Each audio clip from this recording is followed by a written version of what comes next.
Hello students, welcome back to my channel पढ़ लो। और आज हम ये जेईई मेन 2024 का क्वेश्चन करने वाले हैं, chapter area under the curve का। ठीक है, तो ये क्वेश्चन समझो। इसमें मेन कॉन्सेप्ट जो है ना वो पैराबोला का ही है।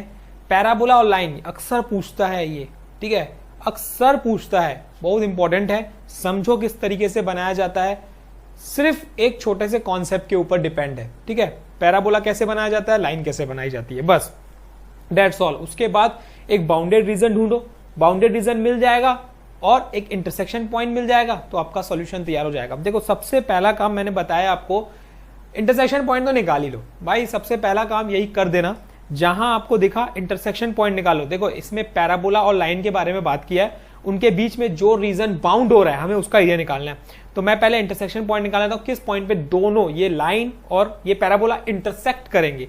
तो मैं कैसे निकालूंगा, देखो ये है y-2 का स्क्वायर इक्वल्स टू कितना है भाई, x-1। ये इक्वेशन नंबर 1 है।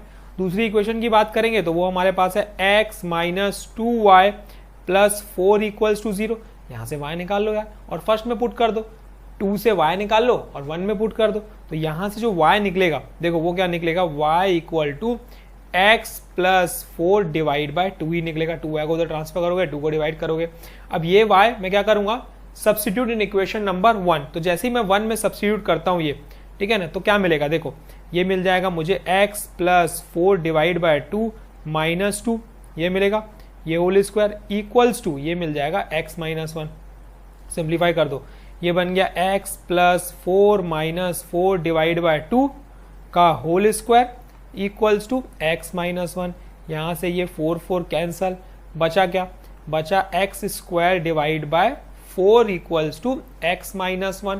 तो ये बन गया x square equal to 4x-4। सबको एक साइड ले जाओ भाई, x square minus 4x plus 4 equal to 0। ये फॉर्मूला बन गया किसका, x-2 के होल स्क्वायर का। तो इससे मुझे पता चला कि x की दो वैल्यू है भाई, 2,2। अच्छा, इसका सिग्निफिकेंस क्या है, जब दोनों सेम वैल्यू आती है तो इसका सिग्निफिकेंस क्या है, ये हम डायग्राम में समझेंगे कि इसका मतलब क्या है कि भाई 2,2 मतलब इंटरसेक्शन पॉइंट जो है दोनों के बीच का वो 2,2 पे इंटरसेक्ट कर रही है। ठीक, आगे बढ़ते हैं, ये तो हम समझ गए। अब इसको ड्रॉ करने की कोशिश करते हैं हम लोग। जो पहले लाइन की इक्वेशन है मैं पहले लिख लेता हूं, x-2y प्लस 4 इक्वल्स टू 0, पहली ये है। और दूसरी जो इक्वेशन है वो हमारी कर्व की है, पैराबोला की, वो है y-2 का स्क्वायर इक्वल्स टू x-1। देखो ये जो इक्वेशन है पैराबोला की, ये क्या है, सिमेट्री अबाउट एक्स एक्सिस, ये तो हमें समझ में आ चुका है। लेकिन इसका वर्टेक्स क्या है, ठीक है, इसका वर्टेक्स क्या है, ये इंपॉर्टेंट है। तो इसका वर्टेक्स है, देखो x ये 1 ये 2, तो 1,2 पे इसका वर्टेक्स है। तो मैं ड्रॉ करता हूं, ठीक है, ड्रॉ करते हैं तो समझ में आते जाएगा कि किस तरीके से ड्रॉ किया जाता है। हमें वर्टेक्स पता चल चुका है 1,2 है, ठीक है, और इसके पॉइंट्स निकालने पड़ेंगे भाई, कहां पे कट करके जाएगा। वर्टेक्स तो हमें मिल चुका है 1,2, तो कुछ इस तरीके से जाएगा। ये अगर 1 है सपोज और ये 2 है, तो ये 1,2 हो गया। तो जो ग्राफ जाएगा वो ग्राफ इस तरीके से कुछ जाएगा। इतना तो हमें समझ में आ चुका है, ठीक है, क्योंकि हमें तो एकदम एग्जैक्ट बनाना नहीं है बॉस, हमें सिर्फ बाउंडेड रीजन की बात आ रही है। ये आ गई मेरी कितनी, 1,2 पे, ये हमने क्या बना दिया, एक पैराबोला बना दिया, क्योंकि ये क्या हो जाएगी, इसकी एक्सिस हो जाएगी और इसके अबाउट क्या रहता है, सिमेट्री रहता है। तो अब ये पॉइंट कितना है, चलो आगे निकाल लेंगे क्या है, ये हमें मिल चुका है। ठीक, आगे समझते हैं। x-2y प्लस 4, इसको प्लॉट करके देखते हैं। जब हम x की वैल्यू 0 पुट करेंगे तो y कितना आएगा, y आएगा मेरा, सपोज ये आ गया 2, ठीक है, x की वैल्यू 0 पुट करोगे तो ये -4 हो जाएगा। तो x0 पे y2, x0 पे y2, ये पॉइंट आया।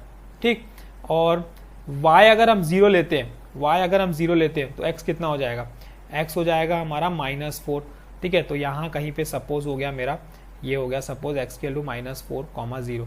तो मतलब लाइन कुछ इस तरीके से जाएगी, लेकिन लाइन को ऐसा जाना है कि वो दोनों पे पैराबोला पे इंटरसेक्ट करके जाए। किस पॉइंट पे, 2 पे इंटरसेक्ट करके जाए। तो यहां पे नोटिस करना है, यहां पे ध्यान देना है, 2 पे इंटरसेक्ट करके जाना चाहिए। जब 2 पे इंटरसेक्ट करके जाएगा तो इसका मतलब 2,2, देखो एक पॉइंट पे इंटरसेक्ट करके जाएगा। अगर 2 पॉइंट अलग अलग निकलते तो कुछ ग्राफ इस तरीके से बनता, ये कुछ ग्राफ इस तरीके से बनता, ये इस पे भी कट करके जाता है, इस पे भी करके जाता है, ये 2 लेते, ये 3 लेते, सपोज हमने कुछ भी मान लिया। लेकिन फिलहाल किस पॉइंट पे बोल रहा है भाई, सिंगल पॉइंट पे बोल रहा है। और जब भी सिंगल पॉइंट पे बोला जाता है तो इसका मतलब जो ग्राफ, जो लाइन रहती है तो वो एक पॉइंट पे ऐसे टच करके जाती है ये, तो इसका मतलब इसमें 2,2 का मतलब ही यही है, सिग्निफिकेंस यही है कि वो एक पॉइंट पे कट करके जा रहा है, मतलब वो टेंजेंट की तरह काम करेगी। तो लाइन कुछ इस तरीके से जाएगी, ये यहां से सपोज गई, ये टच करके गई, तो ये जो पॉइंट है ये मुझे मिला 2, मतलब यहाँ पे x2 है। लेकिन ये जो ग्राफ है ये एक्चुअल में किस पॉइंट पे कट करके जा रहा है ये भी हमें देखना पड़ेगा। ये कट करके जाता है तो इसका मतलब हम क्या कर सकते हैं, y के लिए 0 पुट कर सकते हैं इसमें। जैसे ही y 0 पुट करूंगा देखते हैं x क्या आता है इसमें, समझने की बात है और कुछ नहीं। ये हो जाएगा 4 = x - 1, x = 5, मतलब जो पैराबोला है वो 5 पे कट करके जाएगा। तो कुछ इस तरीके से हम इसको अरेंज कर देते, नहीं भी करते तो कोई फर्क नहीं पड़ता हो ना, क्योंकि हमें जो चाहिए वो तो हमें मिल चुका है।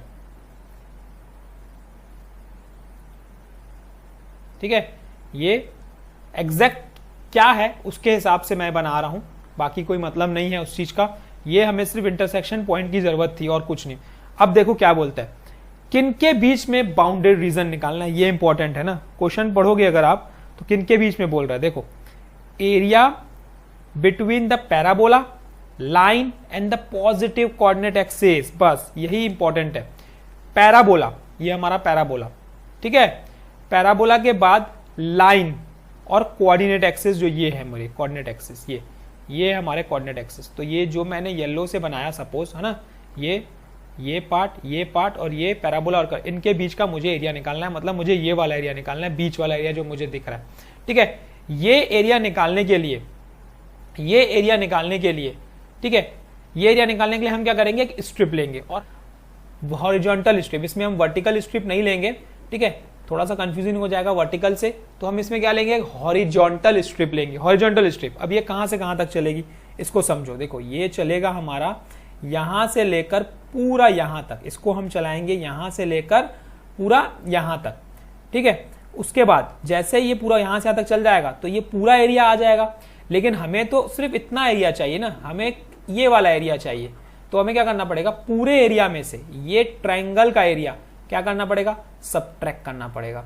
ये ट्रायंगल का एरिया सबट्रैक्ट करना पड़ेगा। अच्छा, यहां पे x2 है, ठीक है, y क्या है पता करना पड़ेगा ना। तो इस पॉइंट पे x2 है, लेकिन y क्या था, x2 पे y क्या था ये हम पता करेंगे इससे।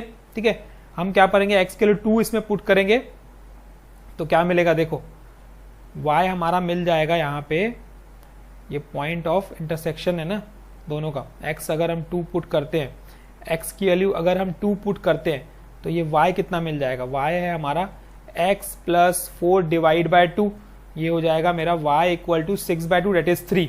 ठीक है, x2 पे y 3, मतलब ये पॉइंट मुझे मिल चुका है 3 है। ठीक, ये भी मिल चुका है, कोई दिक्कत नहीं है। अब यहां से लेकर एक तो मेरे को यहां तक चलाना पड़ेगा, माइनस एरिया ऑफ ट्रायंगल, हो गया सॉल्यूशन तैयार। ठीक है, यही हमारा एरिया। तो ये पॉइंट और ये पॉइंट, ये भी पता होना चाहिए, ये भी पॉइंट हमने निकाल लिया, इसमें भी कोई दिक्कत नहीं है हमारी।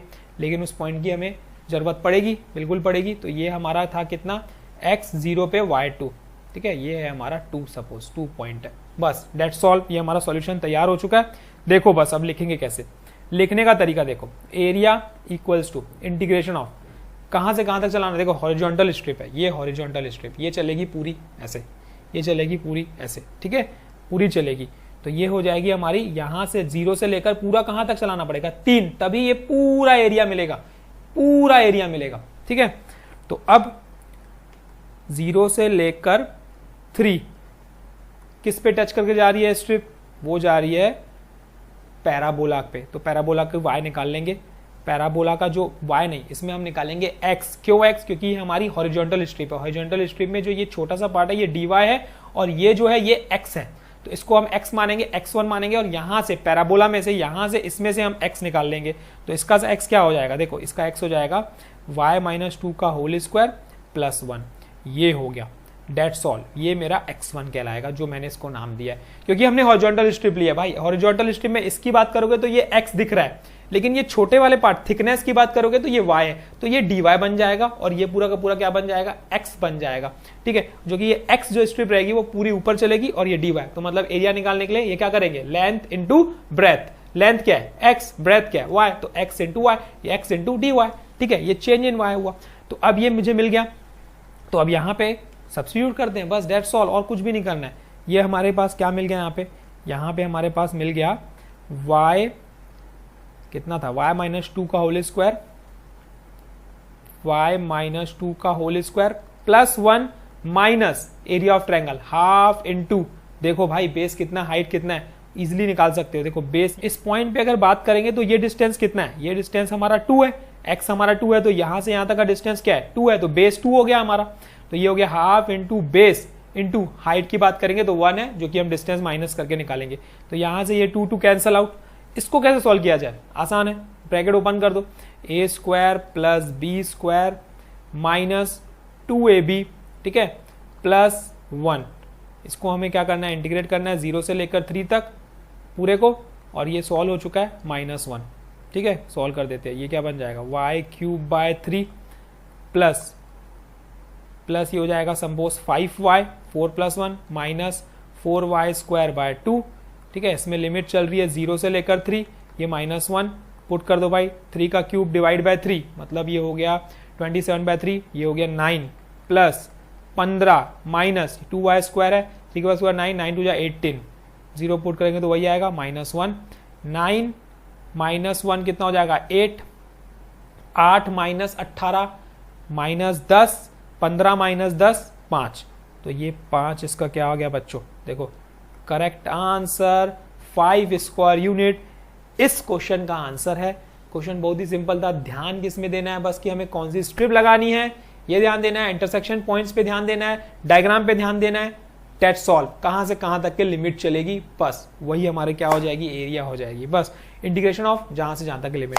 तो thank you all the best, की प्रैक्टिसिंग। कल हम फिर मिलेंगे एक नए क्वेश्चन के साथ, तब तक के लिए समझो, कुछ नहीं समझ में आता तो बिल्कुल पूछो कमेंट सेक्शन में, मैं आपका डाउट क्लियर करूंगा। बस वीडियोस देखते रहो, आपको कॉन्सेप्ट समझ में आते जाएगा कि कर क्या रहे हैं, किस तरीके से ड्रॉ किया जाता है पैराबोला और लाइन, इसके बेसिस पे क्वेश्चंस मिलने वाले हैं। तो और क्वेश्चंस इसके मिलेंगे कंटिन्यूअसली, हम इसके ही क्वेश्चंस अभी करने वाले हैं। बस आपको क्या करना है, नए हो तो सब्सक्राइब करना है, दोस्तों में शेयर करना है, ताकि सबको कॉन्सेप्ट मिले, सबको दिमाग में बैठे, कुछ ना कुछ तो सीखने को मिलेगा भाई। 10 मिनट की वीडियो में, 8 मिनट की वीडियो में कुछ ना कुछ तो सीखने को मिलेगा, और बहुत काम की चीज़ है ये आपके लिए, ठीक है। चाहे आप क्लास 12th में पढ़ रहे हो, चाहे आप जेई की प्रिपरेशन कर रहे हो, बहुत काम की चीज़ है। Thank you all the best, पढ़ते रहो, आगे बढ़ते रहो, थैंक यू।